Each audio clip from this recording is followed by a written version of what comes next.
अस्सलाम वालेकुम रहमतुल्लाहि व बरकातुहू। ये देख रहे हैं नज़ारा, बड़ा खूबसूरत मंज़र है।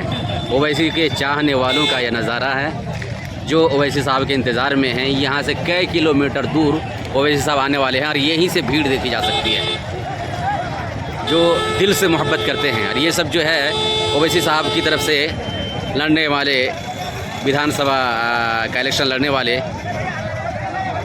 जनाब राशिद अनवर साहब जो एमएलए का चुनाव लड़ेंगे, उनके चाहने वाले हैं ये सब जो ओवैसी साहब के इंतज़ार में हैं। कभी ओवैसी साहब जिंदाबाद का नारा लगाते हैं तो कभी राशिद अनवर साहब जिंदाबाद का नारा लगाते हैं। हम लोग भी उन्हीं को वोट देने वाले हैं। अभी ओवैसी साहब आए नहीं हैं और वहाँ जहाँ आए हैं वहाँ अभी तक हम लोग पहुँचे भी नहीं हैं। यहाँ से बहुत दूर है, रेस्ट लेने के लिए सब रुके हुए हैं। जवानों में काफ़ी जोश है, ये देख रहे हैं, आवाज़ अंदाज़ा लगा रहे हैं। इंशाअल्लाह राशिद अनवर साहब को कामयाबी मिलेगी।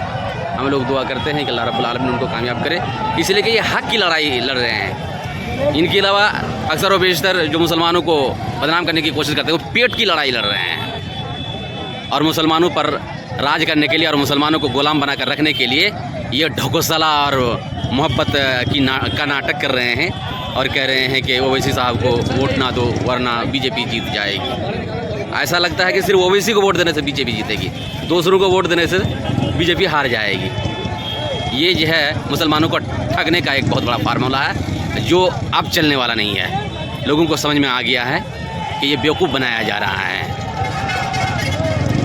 इसी तरह से वोट कटवा कहते हैं। एक जगह 5 आदमी 5 कैंडिडेट लड़े तो सब एक दूसरे का वोट कटेगा, मगर ओवैसी साहबी के बारे में कहा जाता है कि वो वोट कटवा है। तो ये जो है मुसलमानों को ठगने का फार्मूला और मोहब्बत का नाटक किया जाता है।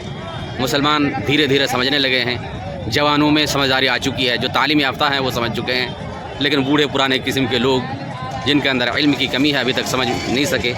इंशाअल्लाह उनके अंदर भी समझदारी आएगी और एक वक्त आएगा जो इंशाअल्लाह मुसलमानों के हाथ में भी वो हुकूमत होगी और इंसाफ का बोलबाला होगा इंशाअल्लाह।